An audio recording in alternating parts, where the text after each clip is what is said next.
পরিবার, কবি কিরণ হাসনাইন। পরিবার হলো মমতায় ঘেরা, আদরে গড়া এক চমৎকার বন্ধন। পরিবারের ছায়ায় যে থাকে তাকে কোনো অন্ধকার স্পর্শ করতে পারে না। পরিবারের মায়াতে বাইরের রঙিন মায়া তার চোখ ঝলসাতে পারে না।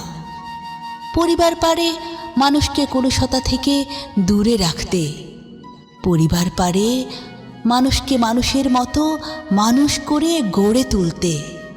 কিন্তু যখনই পরিবারের ছায়া থেকে সরে যায় মানুষ, তখনই সব পঙ্কিলতা মানুষকে আঁকড়ে ধরে, দুমড়ে মুচড়ে দেয় একেবারে।